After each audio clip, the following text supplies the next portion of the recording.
All right. Welcome to the Beyond Coaching podcast. You've got your co-hosts Max and Zach here with Joe Fischer. Today we're talking to Joe, owner of Towpath Fitness in Valley View, Ohio, a CrossFit affiliate with a barbell club and tight-knit community. Joe's journey went from member to coach to owner, buying the gym and rebuilding it from the inside out. He runs the gym while working full-time, which means serious time blocking, systems, and scrappy problem solving. Today, we're going to dig into buying the gym the smart way, turning leads into members, keeping weightlifters inside a CrossFit ecosystem, and lowering the three biggest barriers: intimidation, time, and cost, so more people actually walk through the door. Joe, welcome to Beyond Coaching. Hey guys, thanks for having me. Super excited for this. Absolutely, man. Yeah. Let's just start right away, man. So you came from a distance running background, then got into CrossFit, and then powerlifting.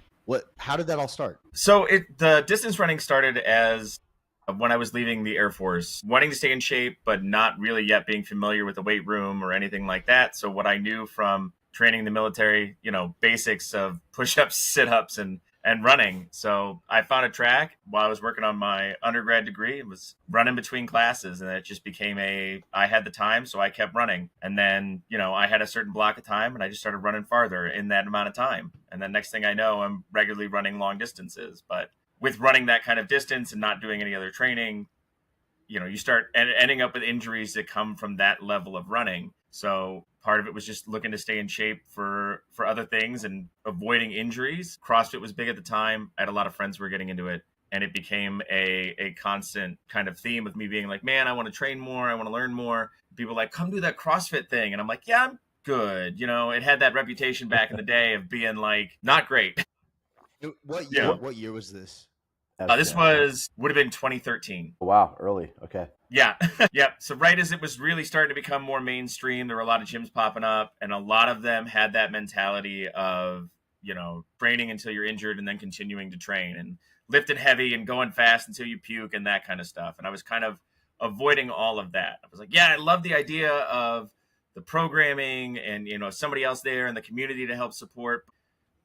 At the time, it had that reputation, and a lot of the gyms that friends of mine were in or bouncing in and out of had that same reputation. I'm like, I'm looking to prevent injury, not get injured. So eventually, one of my friends found Towpath Fitness down in Valley View. They dropped in for one session. We're like, this is a completely different vibe, man. Come check it out. And they dragged me in for one, and I was like, all right, met the owners, met a few of the coaches and a lot of the members. Everybody was real welcoming. And I was like, look, this is my concerns. And they're like, don't worry about it. We got you. And it was, it didn't take off right away. I went through like an onboarding, like a fundamentals, 6 classes, learning all the basics and that kind of stuff. And it took months of training, like hitting it every now and then in between things when I had time. It took a good 3-4 months before I really got into it. And that's when I started falling in love with powerlifting. And it was just kind of evolved naturally from there. I wanted to get more to powerlifting, deadlifting, benching, back squatting, and I needed to learn more. None of the coaches there really had a powerlifting background. So you go out and you start looking for trainings and certifications, and then it kind of evolves from there. And then you're realizing the benefits that there are to doing things like that. And it just kind of keeps growing. And then you've got all this knowledge and you start sharing it with people. So when the opportunity came up to start coaching at Towpath, I jumped on it. It was like, hey, I've got all this other information, all this other knowledge and certifications. I can go get the CrossFit one like that. Like, let's go. How much powerlifting were you exposed to in that CrossFit stuff? Was that was it part of the CrossFit kind of routine they had going, or did you figure it out somewhere else? So initially it came from that. So we do a lot of strength training mixed in with the CrossFit programming, and we still do to this day. So at the time, one of the owners was big into finding our 1 reps and, dedicating time or a full day to doing a heavy day.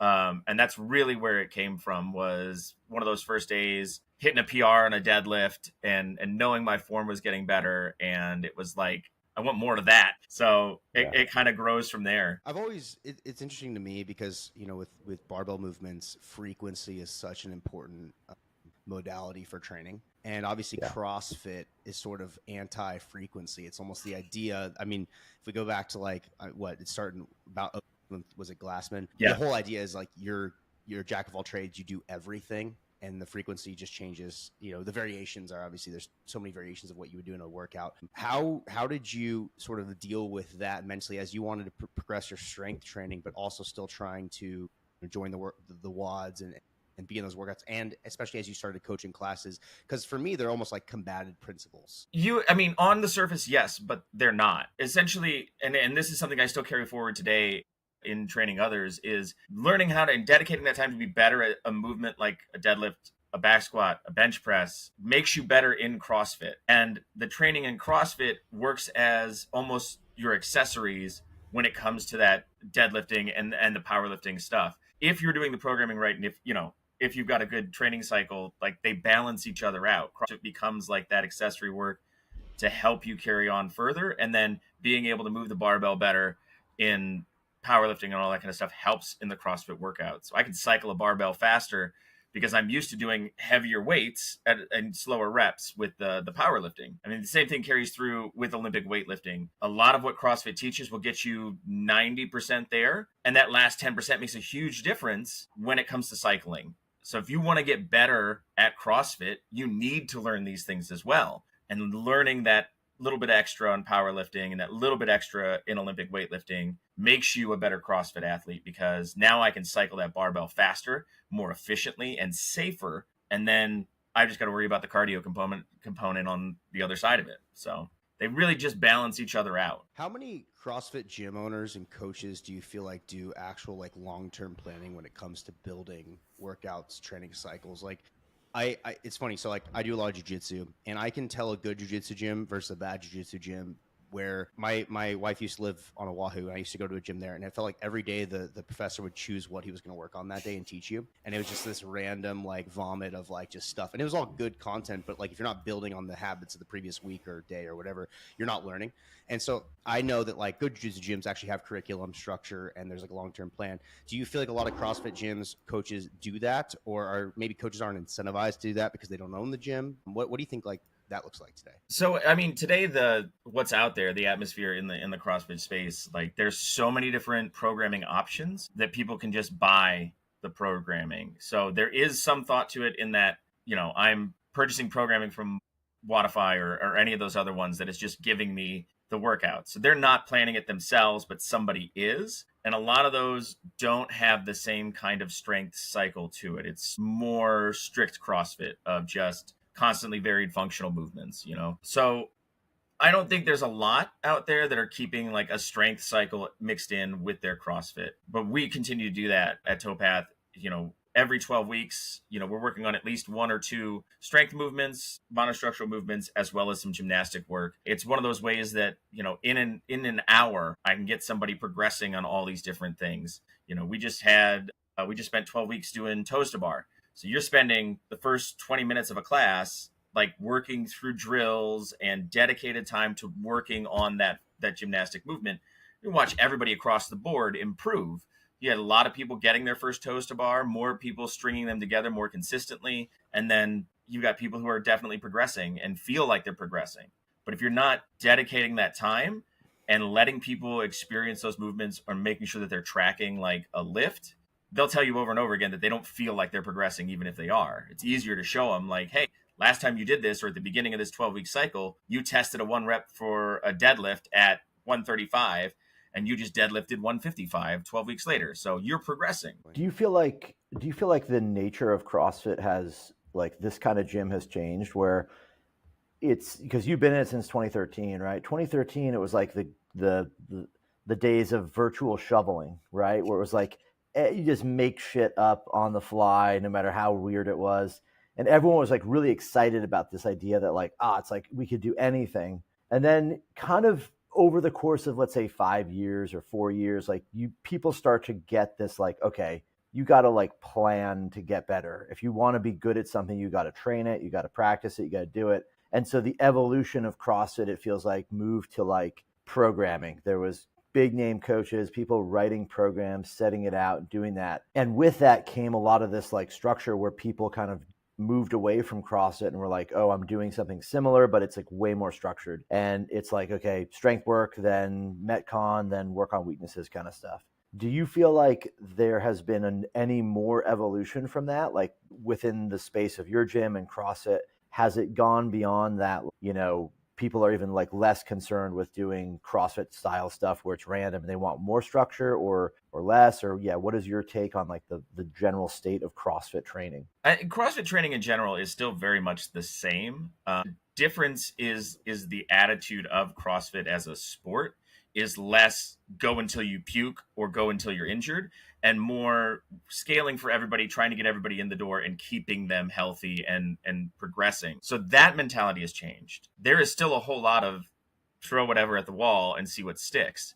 And we do keep, even with our structure of a 12-week cycle, there is still so much variety in there. And I know that on any given week, today we were doing single arm dumbbell snatch or squat snatches and sled pushes and running. And it's, you know, we can throw all those things out there for people to do. And I know that some movements they love, and they love the novelty of it. You know, that, oh, today it's sandbags over shoulders. Tomorrow it's wall balls, or, you know, Sundays is going to be slam balls. So anything like that we can throw at them to keep it novel, keep it interesting, helps through those points in their training where it might get mundane. It might get boring or repetitive. That novelty there in a CrossFit workout really helps to keep people engaged and keep that excitement up about these things. Like, oh man, we haven't had the sleds out in a while. We were in Ohio, so like 6 months out of the year, it's like there's snow outside. We're not pushing sleds.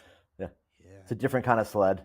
We can't run when there's ice on the ground. So it's like finding other ways to train. But we keep those things in there, and we keep some of that structure to help them progress. What objective marker or even subjective marker do you find that your clients care about most when it comes to progress? Like, obviously, I own a powerlifting gym, so it's weight on the bar. Yeah. Lifters just want to add weight to the bar, and that's all they care about. If they're not adding weight to the bar, they think that the world will end. So for your members, I wonder, in like the CrossFit ecosystem, like what are those things typically? So we do have a lot of members who are like, man, if I can get my deadlift up, if I can back squat or overhead squat a little bit better, and the same number of them that are like, I want a 200-pound snatch, or, you know, 250 clean and jerk. There are those people who still have those goals, but for the most part, it is, if you ask our members, and we do this on a regular basis, you ask them all, like, hey, what are your goals? What are you aiming for? What's going to help you get there?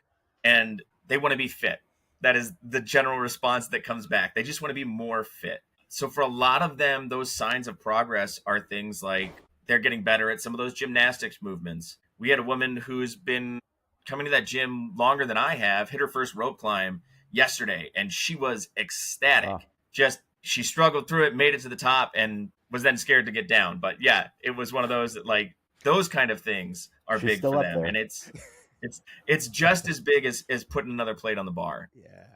I hit a toes to bar for the first time, or I hit a muscle up for the first time. It's these people who think that when they start, they're like, man, I'm never going to do a box jump. And then eventually, without realizing it, they're suddenly jumping on a 12-inch box or a 20-inch box. People who are like, especially the bigger guys who are like, man, you're lucky I can jump a rope, you know, never going to do a double under.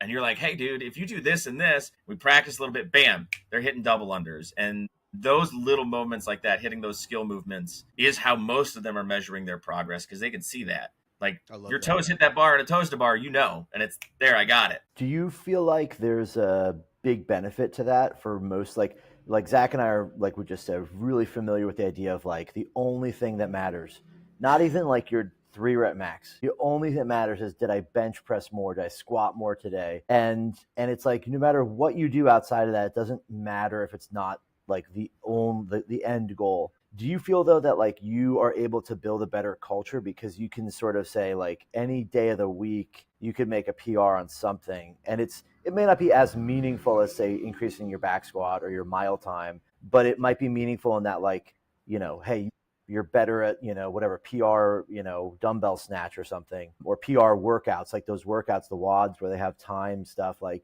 do you feel like that allows you to build a better gym culture of success versus like just the core focus on, we care about 2 numbers? I think the biggest thing that helps drive success and where people are feeling it the most is their results outside of the gym. Had a member the other day who came up to me and he's like, man, I ran up the first 5K I have run in years, and I did way better than I have ever done. And he's like, I haven't run that distance in I don't even know how long. It's like, yeah, dude, it's all the training that we do. All that time you spend doing shorter runs here, all the time you spend rowing or biking, all of that transfers over. And it's those moments of like surprise. Remember, come back, he goes camping and hiking all the time. And he's like, we were just hiking up, I forget what mountain it was, but he's like, everybody else that was with me was out of breath and struggling. And I got to the top and was ready to keep going. I was like, yeah, those kind of things. That's when you see that happening for people, it's like, yeah, those moments are what's doing it. That is pushing people further than hitting another back squat PR.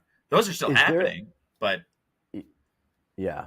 Is there anything you're doing special for like any gyms that are listening? Is there something you're doing special outside the gym? Like, how do you connect those dots where if a guy goes camping on the weekend, he feels great, he might come up to you in the gym and tell you about it? Like, how are you connecting those dots to help sort of spread that message to everybody in the gym or to your community? Like, how are you using that and leveraging it to help build some kind of, awareness of the fact that this does help outside the gym? So, I mean, it really comes from having a tight-knit and developing that kind of tight-knit community in the gym. When somebody hits one of those kind of outside the gym PRs, as lifestyle PRs, they're sharing that with everybody they can talk to. And everybody they talk to, it's just one more person hearing, either if it's people in the gym getting excited for them because they just PR'd a 5K, or they out of the blue decided they're going to run a half marathon, those kind of things, or, whatever it was, carried the groceries in one go for the first time, those little things they share. They're excited about those things outside of the gym and they share them with each other. And they're telling that to other people in their lives, and other people in their life are seeing it. So the more people that you get in who are like into the community and tight knit, they're sharing their excitement about those things. Man, like other people are seeing it. If you go hiking with a group of people and that one dude is the one that's not huffing and puffing at the top, everybody's going to ask, like, what are you doing that is so different than the rest of us? Oh man, I've been doing CrossFit. I've been hitting the Towpath on a regular basis, and they're helping me out. Those stories kind of promote themselves. One to the top is the guy that trains at SoCal Powerlifting, probably, unfortunately. He doesn't get to the top. They airlift him off the parking lot. Literally. I love that idea, though. I think you have novelty. You have clients who they're probably not going to leave your vehicle of fitness because, you're all encompassing and you're able to meet people where they're at and hit these, like, quote unquote, I love the idea of lifestyle PR. I think that's a really cool thing. Whereas with like barbell only sports, weightlifting, powerlifting, it's so objective and it's such a grind that, like, the wins, there aren't wins outside of the gym. In fact, outside of the gym, you probably feel worse than before. And so it's like this like negative feedback loop outside of the gym, positive feedback loop inside the gym. And so I'm sure that like what you're doing, allows you to sell and market better. I want to dig into a little bit of buying the gym. So, you found out the gym was for sale. You purchased the gym. Take me through the first 30 days once it was yours. What did you do? The first 30 days, the biggest thing was letting everybody know that I wasn't just going to come in and change things. That was the most important thing for me. Was I stepped up and bought the gym because it has made such a difference in my life. And I know it's made a huge difference in others' lives just the way it is. Didn't see a need to come in and like burn it down and start from scratch. So it was, let's take this thing and keep it moving forward. But instead of it being a like, keep it as it is and it never changes, I wanted to give it direction. So the entire time, once we found out it was for sale, up through, signing the paperwork and it being mine, it was planning ahead, the whole thing. Where can we go? Looking at where we've been, what's the next step? How do we keep growing from here? And then that first 30 days was reassuring our current members, like, hey, we're not changing things for you guys. Everything's going to be the same. This is going to be the same place that you guys love, the same community that you fell in love with. We're here. It's the same. And then we start growing. And it's little shifts here and there. Like, we're going to get some new equipment in. We're going to fix a couple of these things that have been broken for a while. These things that we've all just kind of accepted as, well, that's the way we've always had it. We're going to change that a little bit. We stepped up the education for our coaches right off the rip. We had a great stable of coaches, but a lot of us fell into our routines in the way that we coach. So it became, all right, let's spend some time with everybody together, focusing on movements, focusing on spotting flaws in our members, helping them coach members more. And that's where we started, was with the coaches. We started doing regular feedback for the coaches, regular assessments of their coaching, so that the members saw that we were taking it seriously. I'm standing there in a classroom, not participating in the class, but watching how the coach is coaching, giving little tips here and there for them, helping the coaches feel more confident in their coaching, helping them step out a little bit, offering them opportunities for furthering their education. We started giving them incentives for finding more certifications and that kind of stuff. started bringing stuff into the gym to help them get certified or have a different experience. We just had an adaptive athlete experience at the gym. So we had an adaptive athlete come in and train us all on how to train adaptive athletes. At the moment, we don't have any in the gym, but that same knowledge helps us when it comes to members who are injured. So we had that experience 3 weeks ago. And in the last week, I've used it for 2 different members who had injuries in different ways and wanted to keep training, but couldn't do certain movements. And rather than being like, all right, well, we're going to totally change a workout just for you. I'm like, no, we want to do the workout everybody else is doing. So, okay, you've injured your calf. Obviously, we don't want you jumping rope. Here's what we're going to do instead. Or, the other one injured his knee. Cool. No problem there. We can still do all this other stuff. And being able to adapt for them in that specific situation keeps them training, helps them recover faster. And then it's just one more level of novelty that we can use with the current members. Like, you ever tried a 1-arm burpee? They're not easy. And we just throw those in there like, hey, we're all going to try this today. This is what we're going to do. I love that. What is one thing, if there is one, that you would have done differently in the sales process? Well, there's a lot I would have done differently. Well, give me the top 3. First one, I would have done more research into the lender that I ended up using. Being a veteran, somebody comes up and they're like, hey, we got this program for veterans. I was like, I'm in. Yep. I regretted that immediately. That, and I started off with a business partner, and it looked good on paper. And the classic business Yep. partner dilemma. Yep. And it lasted about 6 months, and I was like, ooh, yep, this is not good. And we kind of mutually parted ways as nicely as we could after that. I mean, those 2 were the biggest. And then it became a game of you don't know what you don't know. I thought I had a good idea on how to run a gym. I knew how to manage people. I knew how to train coaches, train members. But it was the whole business side of things that was like, dude, it's like, where do you even start? And it's taking what the former owners had. They're good friends of mine. We still talk. And they were there for me for like the first year. Anytime I had questions about anything, they're like, yeah, here's what we did. And I started there and then realized, okay, they were in the same boat I was. So I'm going to start here, and then it'll give me a direction, and then I'm going to go try and learn a little bit more. And it's like, okay, this is the way they were doing things, and that worked. Was that correct? Turns out not really. So we're going to shift and do things a little bit more over here. So yeah, I had that launching off point, but it was still a very steep learning curve. Did you have any kind of prior business experience at all? Or any kind of like a mentor who could say, hey, I've done this before. Let me give you some advice just in general about running a small business. Never run a business before, ever. I had just by happenstance I had incorporated a business. I had started a business online training literally 2 months before they made this announcement. And with the idea being I was eventually going to learn and grow that to eventually jump off into my own space. So this kind of sped up that timeline a lot. I had previous owners, and I at this point I've made friends with a lot of other owners and affiliate owners in the area, and we talk on a regular basis, and that's helped out a lot, kind of bouncing ideas off of each other. But other than that, I didn't have a direct mentor. There was nobody that was like, hey, we show you how this is done or how it's been done before. So it's more like crowdsourcing the information. Yeah, I feel absolutely. Go for it, Max. I feel like that's one of the things that's like so underrated in business is like especially when you're new, getting into it and feeling like you're competing against everybody else. Therefore, everyone's your enemy. Instead of like the idea that like, hey, how can I like get a network of other business owners to help me and to learn? And there's so many different things in business you're going to need to know. Like you're saying, like, I would say if I was going to start it all over again, it would be like, I would want to make sure I understood that business is a lot about paperwork and, setting up things and payrolls and these things. And like managing a business is very different than going in and doing the jobs at the business, like having the technical work.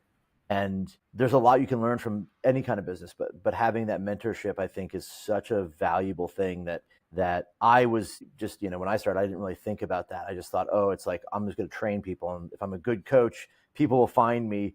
It's like this disconnect of like, oh, the universe will just send them to me. And then you realize quickly that no one knows that you exist because you're in the back of a shoebox inside of a CrossFit gym that has no sign in, a part of Oakland which has a bunch of homeless people walking around the door. Like, yeah, of course, like people are going to find us. There's foot traffic, the foot traffic is a guy pushing a shopping cart. So yeah, it's like, it's interesting because I always think that's interesting that there's not a lot of like mentorship that's super that people get, and they sort of kind of fall into it, but later on you do discover that's super valuable. Yeah, I feel like it's one of those that, like, especially where we are, having people, it was one of those that's the place is managed for 8 years to exist without advertising, without putting their name out there, without being out in the Yeah. community, just solely on word of mouth, and it's carried on. But if you want it to grow, like, okay, how do I get our name out there? And one of the first things I did this summer is I put a QR code that goes straight to our contact us page on a little yard sign.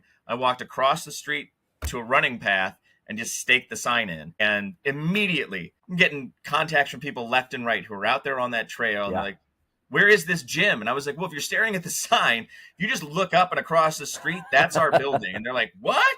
Didn't know that was there. I've been running this trail for years. And I was like, yeah, well, now you know. And we got so much just from that one little sign that, now it's something that I've got a half dozen of them around town. Just, they're cheap to make. You just throw one out there, put them in a member's yard for a bit. People see it, and it's so easy to get a hold of us now. I think what's interesting is, like, I think a lot of professional service-based businesses, usually it comes from the owner, whether they started the business or bought the business, they were passionate about the product that they're selling. And then they get into it with the passion. They think that'll carry them. And I think it can, to a point. Like, I was able to grow my coaching roster to 68 clients just because I cared so much about powerlifting and gave an amazing product. I never slept, and I didn't hate my life, but it was a hard life. But I got it to a point in revenue where I was like, this is good. It was doing 6 figures. To get it past that, I had to get a mentor. But it's interesting to me that I feel like in this realm, like, people are a little bit unwilling to, go find education or mentorship. But from a coaching standpoint, coaches are always looking for education and mentorship on coaching. Yeah. But for business, it's been this different thing. And now I see a lot of, like, business coaching out there. Like, I am one, but I see a lot of others. And then you have, like, the marketing gurus disguised as business coaches. They're like, do you want 60 leads tomorrow? Sign up for my thing. And unfortunately, people get sold on that. And I was one early on. I spent like $5,000 on, like, this Facebook thing that I thought was like a business coaching group, but it was really just how to run Facebook ads. It was like a Hormozy-esque type of thing back in the day in 2018. And, I got burned. I maybe got one client that sort of paid off half of that over time with personal training I was doing. But it is interesting to me that people in our space, I feel like, are less willing to invest in their own education on the business side, but they are so willing on the coaching side. Yeah, CrossFit has gotten a lot better about that. The barrier to entry to opening an affiliate is pretty low, and anybody can do it. Yeah. And luckily nowadays, CrossFit is better about connecting affiliate owners and kind of changed that owner mindset from being like, I'm competing with everybody else in my area, to, like, we're selling the same thing. You're just a different group than I am selling it. So we're not so much competing as it's one giant community. And once you're past that, like, those that buy into the community mindset of it, those are the gyms that last longer. And in our area, like, we're the only one in 5 square miles now. And every now and then one more will pop up the street. It'll be there for a year or two and then gone. And that keeps happening. But, those of us that are, like, reaching out and part of the greater CrossFit community, and myself and a few other coaches that are constantly interacting with the other affiliates. And we know a lot of the other coaches in the area very well. Like, I'm not competing against them. Nobody is driving, 10, 15 miles just to come to a CrossFit gym. I'm getting the people in my local communities. What do you feel like, if anything, is, like, the biggest weakness you have right now? Like, what is where are you at now, where if you were to look back on it 5 years from now, you say, yeah, that was the thing we needed to fix? That's a good one. I think the biggest thing is still getting out in the community. Like, we're doing it a lot, but there's only one of me, and I can only attend so many events a month. And this last year, like, there's a lot that's happening in Ohio around late August, early September. And there's more than a few between events that we have going on at the gym and events out in public where I've got to choose, which ones I want to attend. And I've had to pass on more than a few, but they keep coming up. But those are the opportunities that I'm looking for more of.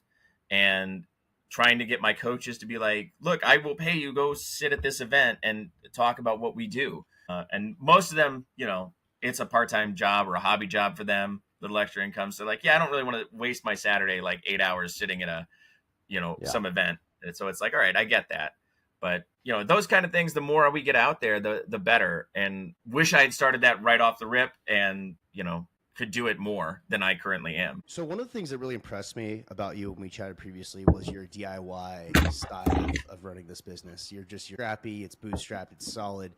And you turned $200 in a heat press into reoccurring merch sales. Take me through that and what other DIY stuff that you do that are high leverage, high return activities. Everything I can. So yeah, the heat press came down to, we want merch. Right? The more we could put our name on stuff and get it out there that people are using on a regular basis. When it came down to it, having been a part of that community in that gym until I took over, we saw the kind of trends in the type of merch that we were getting from other places. They would have a great design, but the quality of the t-shirts weren't there, or the design, the print on the shirts wouldn't last. I'm like, if I'm going to put our name on something, I want it to be something that I'm proud of. Being able to control our designs was the other part of it. A lot of times, we have people who fall in love with a certain shirt that we had, and they're like, man, I'd love another one of those. I'm like, cool, we don't own that design. That was done by somebody else. They own that. I don't have the files and can't do it. But now everything that we come up with, every single one of our shirts, if our members came up to us 2 years from now and we're like, dude, that shirt from the CrossFit Open from 2 years ago, mine got destroyed. Can I get another one? Yeah, sure. Give me 10 minutes and I can go get you one. Like that's more important to me. And being able to just, I have them all. All those designs are mine. And I can just do that anytime I need to. And plus it lowers the cost for me a lot. Whereas opposed to going to somebody else, I'm not only paying for them to buy the t-shirts, the markup on that, and then they're doing all the design work and I've got to pay for that. And then, most of them only want me to do pre-orders. Like, well, we deal with a lot of drop-ins, so I want to have stuff on hand. Or we're going out to events and I want to take merch with me. So rather than dropping hundreds or thousands of dollars to keep a stock, now I'm spending $4 a t-shirt to buy blanks. It's like, oh, cool, we're going to an event. These are the type of shirts that I want to take. I'm going to do that in 10 minutes with the heat press and bam, I've got my t-shirts for an event. So you have everything just sitting in the gym and you just like, hey, you want a shirt? I'll make it right now. Yeah. That's pretty cool. I mean, most of what we did. What is the? Most of what we were doing is like vinyl, heat press vinyl stuff.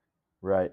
And then recently, so I pushed that basically to the limits of what I could get away with heat press vinyl, with layering designs and everything. And the next step beyond that, which I've just started doing and I'm going to stick with now, is direct to film printing. So it's almost like screen printing to a heat transfer film. And then I order that. They print it on a sheet for me. I get it in a nice big roll and I just cut out the ones I want, slap it on a t-shirt and I go. And that's just as cheap as buying all of the vinyl I needed. And when it comes to doing like multi-colors, way cheaper than going with somebody else to do it for me. So you can have probably cut down the cost. You've probably expanded the margins as much as possible on that kind of element. Because I think a lot of people that hear this, that have a small gym, that are probably already at this point of like, okay, we're going to do pre-orders for shirts or something because it's not worth it to stock it because you're going to end up with 50 extra shirts that are XXL or extra small. And so just don't do it. So you miss out on the fact that you don't have like, hey, a Max's Gym shirt or whatever. How would somebody get into this? And one, would you recommend someone who's got a really small operation, maybe a 50-person gym, but they want to get merch out? Like, how would you recommend someone get into this? Is it worth doing if that's all they are? They're like maybe one person running the space, maybe they have an assistant coach or something. Yeah, I'm curious because I think this is an area where it's probably a big return for a lot of small places, and people will see your shirt, they'll see your thing, especially if you do this stuff like you got an American Apparel shirt and everyone just loves the way it feels. So it has your gym logo, but they wear it all the time because it's like their favorite t-shirt. Yeah. What would you say? Like, how would someone get into that? So the first step was, the biggest investment was a heat press. The $150 or $200 I spent on that thing, biggest expense for the whole thing. And then I use Canva for all of the design work. It's pretty simple, like low barrier entry to make something that looks fantastic. Mm-hmm. And getting it out of that, I found a website, a company that'll do the direct to film printing, and those cost like pennies. Nice. I think even our largest designs, like the ones that take up the entire back of a shirt, it is $5 or $6 for that entire print per shirt. So then when buying $8 per color per hit, right? So like you have 5 colors, it's $15 right there, done. Yeah. Yeah. So Nice. these ones, the direct to film, they charge by area. So it's a little bit more when you've got a lot of color and filling that space. Right. But like the design on your shirt is mostly, there's a lot of open space on that. So you're not getting charged for that. It's just the overall size and that color. Oh, okay. So yeah, it's a couple dollars there. And then when you buy bulk t-shirts, you're paying $4 for a shirt. I can order them in any color I want. I can order them in any size that I want. We don't sell a lot of smalls. So when I do an order of shirts, I'll order one and then 5 mediums and 3 larges and 4 extra larges. And I only order 1 double XL. So I'm not wasting money now buying huge spread of t-shirts. I'm only buying what I need. And if I've got, I just did it for our members only comp that's coming up. I looked at what I've ordered before and I know the numbers. So I ordered exactly what I needed. So if every single one of my members shows up to this comp, I've got a t-shirt for everybody and I'm not going to have extras. At most, I'll have 1. That's cool. That's such an efficient system. And like, that's everyone who runs meets, everyone who sells apparel at their gym. What you're talking about, 1 extra shirt is impressive because there's always that case. You just have all these boxes of shirts. We have shirts from 10 years ago that, it was and it's like a size that's not like unusual. It's like a medium or small or something, but it's like no one's going to buy that because that person's just not in the gym, and it's an old shirt or something. So that's cool. That's such a cool, like, little hack that I think is really impressive. And the other thing about it is that most of those shirts I'm not printing until I need them. I'm not putting the vinyl on until I need it. So at the end of the day, I just end up with, this just happened because we did Murph this year and I bought a whole bunch of red shirts for that, for the design. I ended up with 5 extra red shirts. They're blanks. I can then throw a different design on those t-shirts and use them for something else. I'm not stuck with 5 Murph 2025 shirts. Yeah, I can't tell you how many meat shirts I have left over in like a $2 box in the gym where it's like Thanksgiving Throwdown 2022 that like no one's ever. I've used them as rags at this point, actually, to clean bars and stuff. So you got Thanksgiving Showdown 2022 still? That's a vintage shirt. Yeah, literally. So you work full time, run your gym. What are your time blocking calendar hacks that has allowed you to be successful? The biggest thing is that everything is on that calendar. I live and die by my calendar. So every minute that I'm coaching is on there. I'm blocking off time for emails and really compartmentalizing between gym time and day job time. And it's everything from the time that I eat to the times that I train to everything is on there. And it's sticking to as much of it as I can. This time of year especially, I've blocked off time this afternoon. I've blocked off time tomorrow for events and stuff that we have coming up just to be prepared for those. And it's planning for what I can and then leaving room in there for all of the unexpected stuff that comes up. I start my day by responding to leads, reaching out to other clients, all that kind of stuff. And it's so that because my days typically start at like 3 or 4 in the morning, that message is sitting there waiting for somebody when they get up. Like, we're the first thing in your inbox, first thing in the morning. And then making sure that I'm not sitting there at the computer or, constantly checking the phone for those things throughout the day. I have my time. I'm done with my emails for the day. It can wait till tomorrow.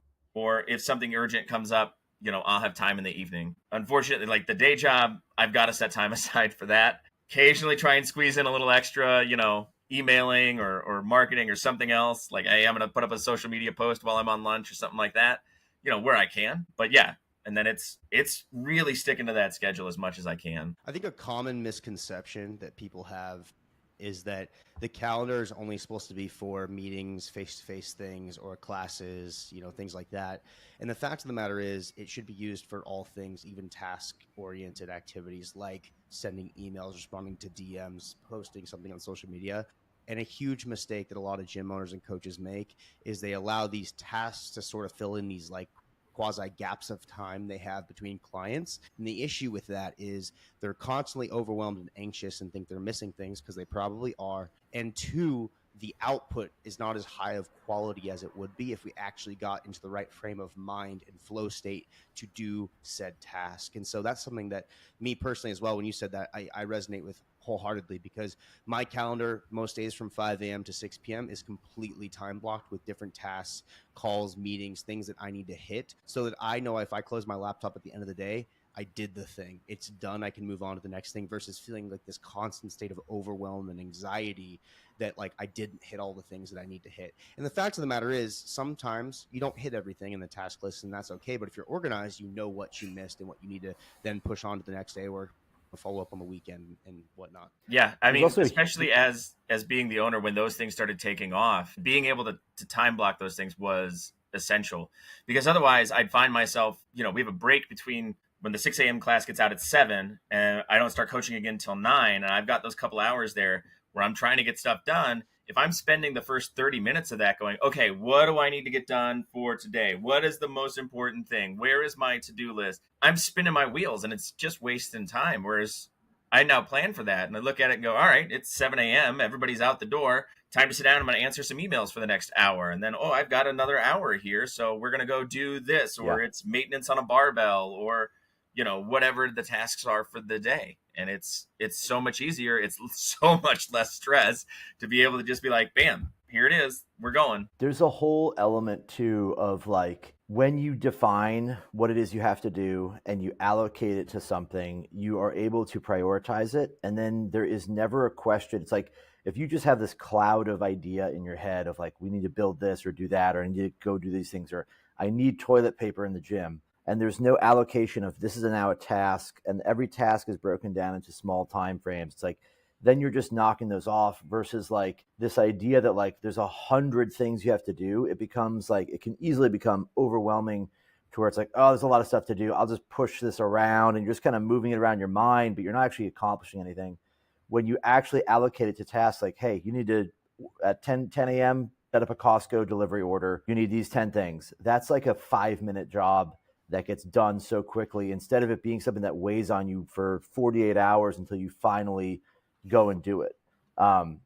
It's immense, I think, just from the perspective of being able to manage time. Running a business is like probably the most important skill, I would say. And then the other thing here, it's interesting, Max, you say this because we're going through this right now with the software. Oh yeah, yeah. Logic. So like, I'm used to owning a gym, helping coach gym business. Like, there might be 3 elements to completion of task, but with software dev, there might be 50 elements to get like the feature that you've envisioned in your brain. And so being organized, structured, and tactical with each segment of the task is insanely difficult and has a high learning curve, right? Yeah, it's crazy. Yeah, it's so different, and you like Zach said, like, you're building like a feature, and it's like, there might be, the feature itself seems simple. Hey, I want a button that does this, but there's like 20 things that actually have to happen.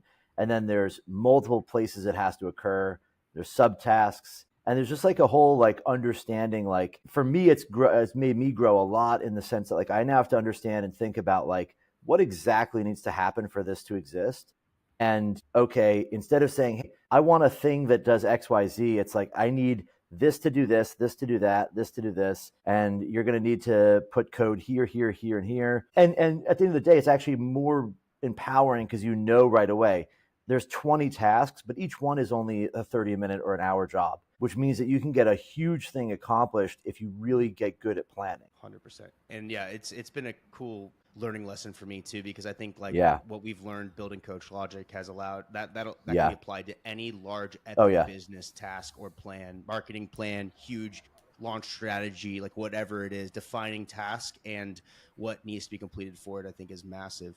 Joe, I feel like we have to say something on the zookeeper thing, man. What? Hold on. Wait, what? Joe was a zookeeper. The zookeeper. So, Joe, give me the wildest zookeeper story and how that helped prepare you to run a gym. So this one time a guy got decapitated by a gorilla. Oh, funny story. Oh shit. He wasn't decapitated.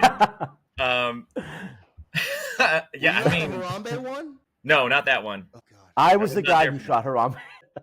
I was working for a zoo when a gorilla escaped before, though, so. No way. What happened? It was 2000. He started SoCal Powerlifting. We still have him.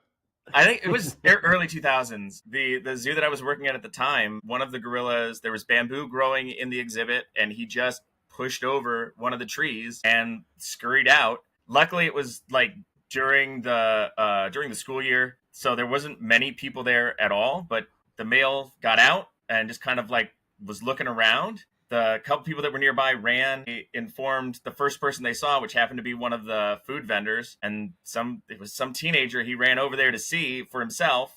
Silverback saw the kid come running at him. He ran over and basically backhanded the kid into some picnic tables. Luckily, the kid passed out, and gorilla lost interest. And by the time anybody could get over there, the gorilla had already climbed back in his exhibit. Wow.